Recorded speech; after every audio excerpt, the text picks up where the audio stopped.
The fourth political theory and the problem of the devil. Alexander Dugin.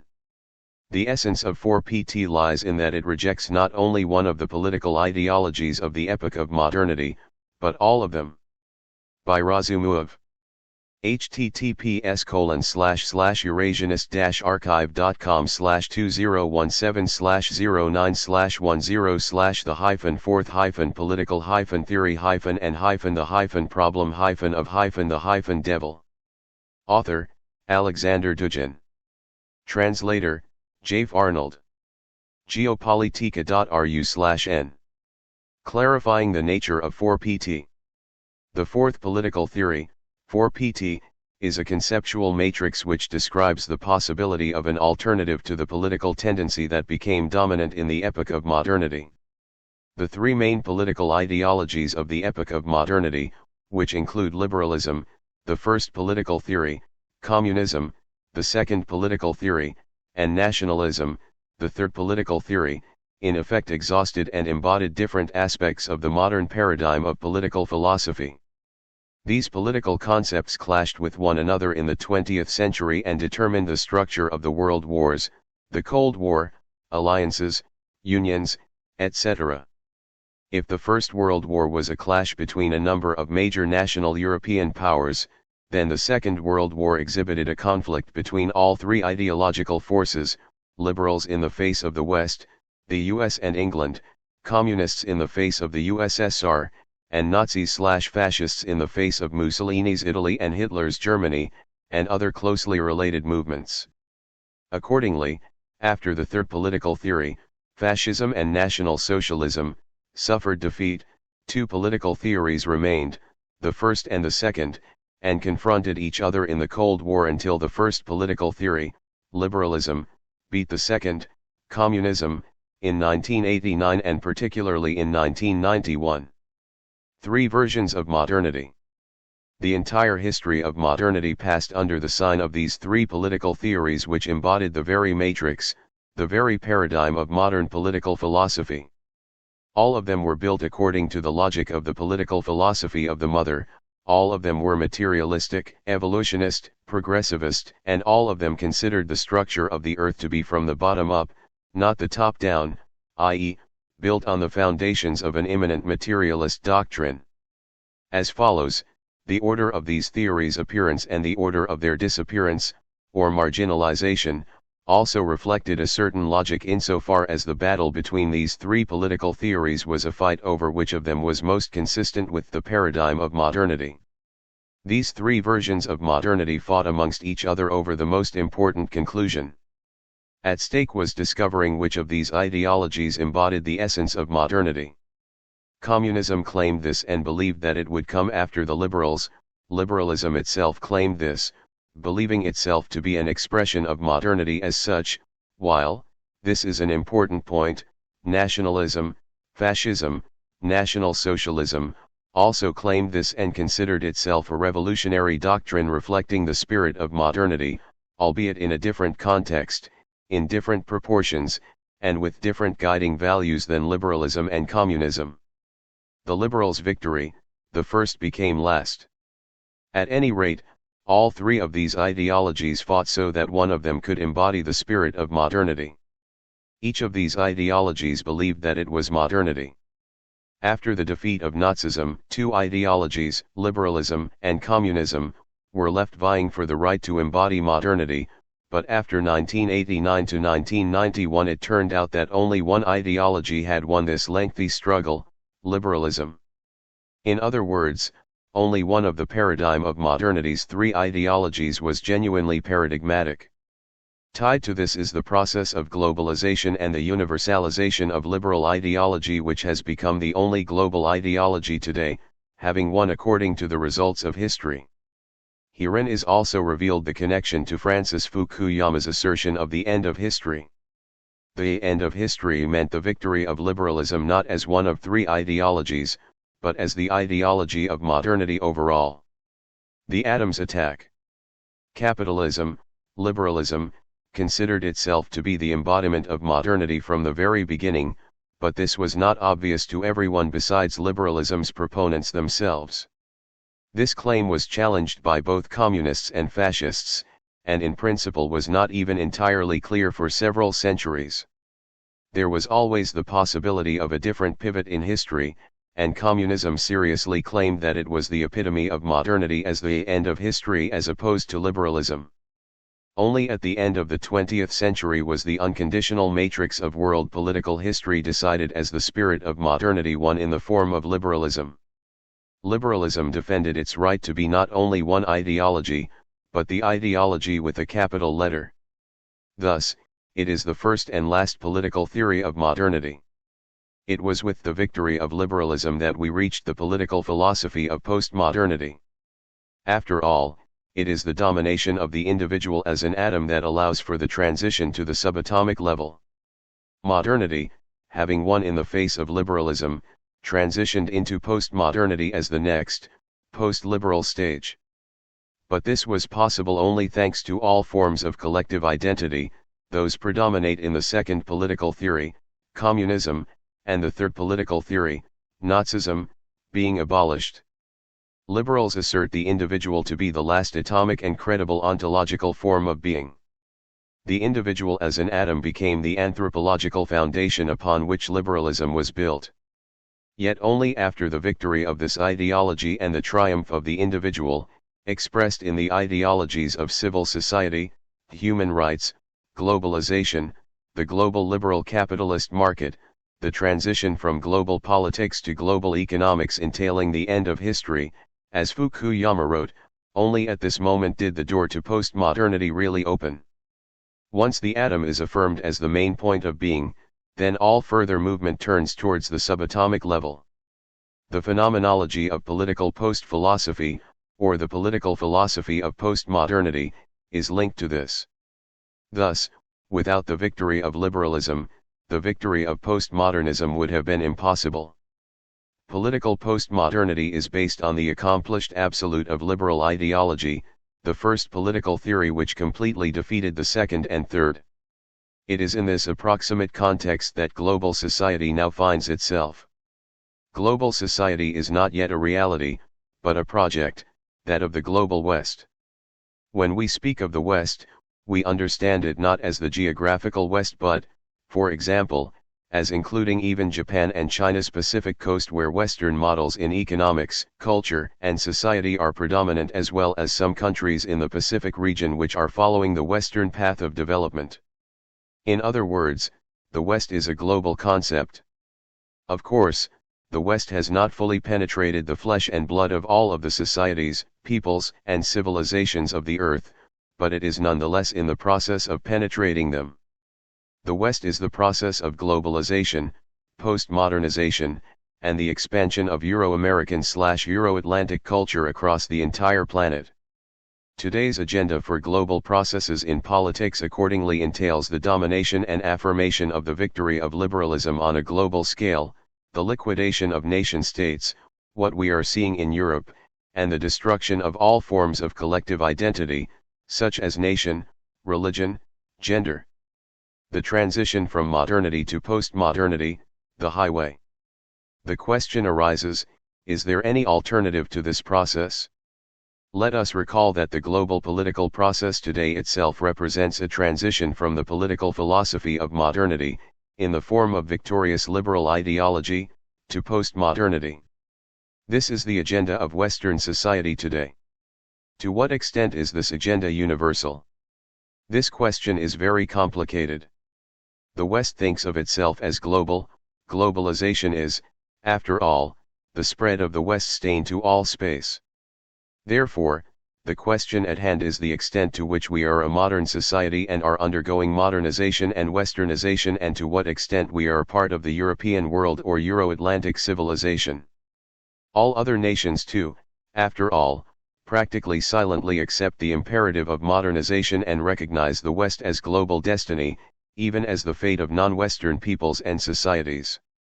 If we unreservedly recognize the West as universal, then we are left with accepting the first political theory and its scale, which, in the current moment, means recognizing the transition from political modernity to political postmodernity as fate, and through this lens assessing the processes occurring in our society. In this case, we acquire a normative model for comparing and assessing everything that is happening in Russia on the basis of how much everything resembles the West, according to which the more homosexuals we have in government, the more Western, modernized, and progressive of a country we are. The more tolerance and purely individual and even post-individual identities we have in society, the more elements we have tying us closer to the West and making us part of this universal process. At the heart of the matter, the proposal to modernize Russian society means the final entrenchment of liberalism in our society and the transition to postmodernity. The universalism of the West and the ideological process prevailing therein, the triumph of the first political theory and the transition to the post-atomic society of postmodernity, are thereby tacitly recognized as an axiom and dogma. The West acts globally and, as follows, all societies, even non-Western ones, are under its influence. This vector is embedded in the global agenda. Insofar as we are part of a global world, it is also on the agenda of Russian politics, as well as Chinese, Indian, and Islamic politics, the latest manifestations of modernization and democratization of which we have seen and are still observing in the violence of Wahhabis in Libya, Egypt, Syria, Iraq, etc. The civil wars in Libya, Syria, and Ukraine are in fact forms of such modernization featuring death as a means of modernizing, especially since the political philosophy of postmodernity is openly nihilistic and dissipative. In essence, it is a philosophy of death. The philosophy of civil society, brought to its logical conclusion with the absence of the state, order, vertical authority, and any other common elements and values, leads to human loneliness reaching such an extent that nothing besides the death of oneself or a loved one can entertain human beings. The dispute over rate and trajectory. As a matter of course, there are people in the world who, looking at what is happening before them, feel some kind of, to put it mildly, uneasiness. The fourth political theory is based on the observation that something not right is happening in a global sense, something wrong with the very foundation of the society in which we live today. 4PT begins with a distancing from the self-evident processes unfolding on a global scale. 4PT is a result of disagreement with the course of change and the internal evolution of these political paradigms. The 4PT's first move is radically rejecting liberalism and its postmodern, somehow already post-liberal subatomic version which has become today's political mainstream. But this rejection is coupled in 4PT with a clear understanding of that fact that both communism and fascism today are, firstly, incorporated into liberalism in a withdrawn form and, secondly, are no longer real alternatives for two fundamental reasons. 1. The second and third political theories historically lost to liberalism. On the level of political philosophy they were less consistent with the pure paradigm of the political philosophy of modernity than liberalism. 2. The second and third political theories were products of the political philosophy of modernity, which means that even if they had won, they would still ultimately express the matrix of the political philosophy of the mother. In fact, if communism would have claimed victory over liberalism and therein demonstrated that it is the communist paradigm that is the most modern and therefore only through communism can postmodernity be entered, then it would have led to approximately the same paradigmatic results which we face now. Even if fascism had won on a global scale, sooner or later, insofar as it is also an ideology of modernity, it would have led to the same consequences which lie at the heart of the common materialist approach. Racism and the West. One of the characteristic attributes of National Socialist ideology was racism. Yet racism was originally part of the early liberal worldview characteristic of the epoch of Anglo-Saxon colonial conquest. In fact, racism in its cultural, not biological, form has won on a global scale today as the West has imposed its own criteria on the whole world, declaring its values to be universal and demanding that its interests be recognized as universal. In the context of the domination of liberalism, however, Atlanticist, pro-American fascism is only a secondary, subliberal element. Imagine, relatively speaking, that if Hitler had won the proportion would only be different, racism would be the dominant element and liberalism latent or sub-fascist. In short, hypothetically speaking, If other political ideologies had won the battle for the essence of modernity, then they would have nonetheless expressed the same paradigm that liberalism does today. No to postmodernity. 4PT proceeds from encouraging humans, groups, peoples, civilizations, and religions to say no to postmodernity whose matrix is liberalism. The question therein arises, if you are not a liberal, then who are you? A communist? Or perhaps an adherent of the third political theory? In other words, critical distance in relation to the basic trend of today on the level of political philosophy naturally brings us to the second and third political theories or to their mix, National Bolshevism. All of this would indeed be in opposition to liberalism, but nevertheless within the framework set by modernity. Thus, our opposition to liberalism once again inevitably ends up appealing to peripheral forms of modernity. In this case, we merely declare that we do not like the essence of modernity in its pure form, liberalism, and stand in opposition to modernity from its periphery. This is conservatism. It offers only to slow down modernity while still moving in the same trajectory towards the same goal, only significantly slower. And here is what we get, once we stand at a distance from the dominant trend, the political philosophy of postmodernity, as only the result of the global rule of the first political theory, liberalism, then we are but modernist conservatives. Even within liberal circles, there are vanguard-minded liberals who rejoice at the transition to postmodernity, like those who say, perhaps not so fast, not so quickly, shall we slow down. Consequently, all three political ideologies of modernity in view of the vision of the future, the face of postmodernity, can stand on conservative positions. Communism and fascism are themselves conservative in view of liberalism in any form. Liberal conservatism exists to the extent to which liberals fear the ultimate expression of their own ideological platform. Nevertheless, today humanity is moving, drifting towards postmodernity.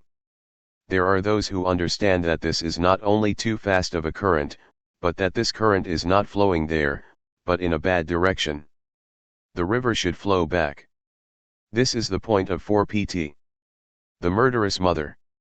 The essence of 4PT lies in that it rejects not only one of the political ideologies of the epoch of modernity, but all of them. The three political theories exhausted the spectrum of what modernity has to offer. 4PT tells them no and is discontent with the flow of the river in the direction of the political philosophy of the mother. 4PT is a theory of global, absolute, and radical revolution aimed not only against the domination of the West in particular, against the current state of European civilization, the hegemony of the United States of America, or liberalism, but against modernity itself, against the political paradigm of the logos of the Great Mother, against the metaphysics in which the world is viewed from the bottom up. Here is where the political philosophy of the Father, or political Platonism, and the political philosophy of the Son, political Aristotelianism, acquire enormous importance. We went through the epoch of modernity over the course of which the Father was killed and the Son was castrated. The victory of modernity and the transition to postmodernity has been described in myth as the double gesture of the Great Mother, a point which has been deliberated in the traditions of different peoples.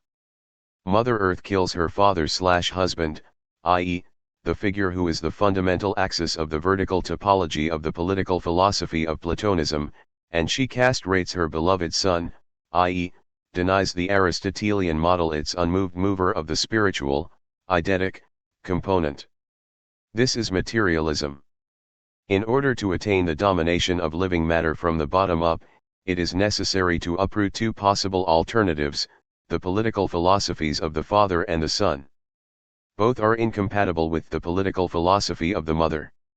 Modernity is none other than the political philosophy of the Mother, materialism, living matter, or lambdata. Accordingly, all the foundational ideological and political philosophical processes of the modern era are realized in the framework of this political philosophy of the Mother. According to the results of the political ideological history of the modern era, liberalism turned out to be closest of all to the matriarchal view of the world, and political postmodernity even more sharply generates liberalism's initially feminoid structure, since it is through it that the very matrix of modernity as the political philosophy of the mother most fully and clearly exudes. Stone or bird. 4PT presents itself as an appeal not to variations or combinations of the political philosophy of modernity, but to radical paradigm change. This change can be described negatively as a rejection of the political philosophy of the mother in its metaphysical basis, i.e., simply as the liquidation of modernity altogether. The beginning of modernity already bears the meaning, content, and logic of its end. Such a beginning of the modern era could not have led to anything other than contemporary liberal hegemony. In order to really part ways with this path today, we need to move in the opposite direction. But this does not mean that all that is necessary is to simply not move in the direction of modernization. After all, we are talking about setting a radically different goal, moving in a different direction, not forward, but backwards. The sky is behind us. We are descending from the political philosophy of the Father through the political philosophy of the Son to the political philosophy of the earth. Going right or left is a matter of choice when standing on a horizontal plane. But if we are a stone that is thrown, then we are falling, and our time is a time of fall, descent, Untergang. And if we are birds, then we have the chance to discover that falling from the nest is not the fall of a stone, but the fall of a chick who learns to fly through such a harsh experience. It is at this point that a radical change in consciousness takes place. This is the beginning of 4PT. As long as the chick, thrown out of the nest, does not fly, then he does not know whether he is a stone or a bird. He who is used to falling is incapable of moving backwards along the only possible gravitational trajectory. Movement in the direction of the abyss is not movement on a plane, but falling. As follows, only winged creatures can accept 4PT. Here we can recall Plato's teaching on what a human is. For this Greek philosopher, man is a winged creature who finds himself within his body as a result of the fall, due to a certain catastrophe. Man's task is to cultivate his wings to learn to fly, and so that death becomes a celebration of birth/resurrection, just as death for a butterfly is the end of existence as a caterpillar. It is better still to die while alive and take off vertically, back towards our heavenly home. This is the point of 4PT. 4PT means striving to radically extend the logic of world history in the opposite direction. Insofar as this history is one of falling, moving from top to bottom, from the logos of the Father to that of the Son and then to the logos of the Mother, 4PT is a fundamental mission. It is not conservatism. In order to return back, we need to go up, where the machine of modernity cannot go. Modernity is akin to a hearse descending down from a mountain. A hearse does not fly. In order to genuinely change the situation, it is necessary to principally reconsider our approach to all those things which are absolutely evident under the domination of the political philosophy of the mother. The devil as a metaphor, and not only. There are no alternatives within the political philosophy of the mother. Thus, the first political theory, liberalism, and its sub-ideological forms in the dissipative program of modernity are fate. This is not an accident, deviation, or dead end. It is fate. We have come here, and were called here. The greatest cunning of the devil is to get us to deny God. People think that there is no God, which means that there is not devil, to which the devil responds, right, there is no me. This is his second trick. But who, in this case, inspires all of this in us? The devil himself. At the end of the process of secular modernity, tempered, consistent, and coherent Satanism, the devil appears again, only this time without God. At first modernity was the shadow of God, but then it became neither God nor his shadow. Then there was no God and only shadow. Correspondingly, the discovery of the devil, his incarnation, and his manifestation constitute the essence of the final phase of the political philosophy of modernity's transition to the political philosophy of postmodernity. The devil, the Antichrist, becomes apparent, reveals himself. From the point of view of political philosophy, we can examine this as a metaphor, the Antichrist as a political philosophical figure. From the religious point of view, this may very well be interpreted literally. Turning away from the fully revealed devil of postmodernity, 4PT proposes to take the flight/transition to those paradigms which were discarded, liquidated at the first stage of modernity. In other words, we need not slow down, but move in a different direction altogether.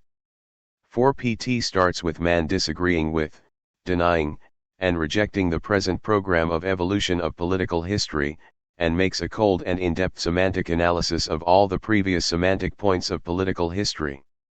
Without this analysis, everything would remain on the level of emotions, reactive patterns, and appeals to the peripheral forms of modernity or its previous stages, which have by and large been inscribed in the global trend of conservatism.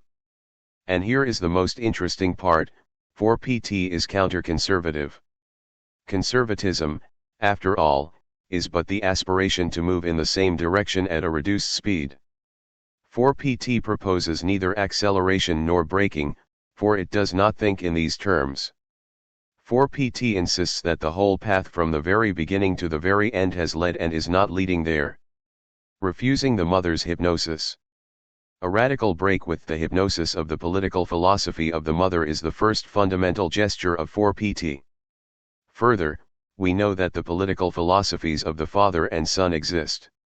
This is not a convention. In history, they boast a number of examples of effective realization. This is not an abstract dream or daydream. These political systems have existed throughout human history and partially retain their influence to this day in the contemporary world. When we reject the political philosophy of the mother, we do not fall into nothingness and chaos. We still have two very effective political philosophical models.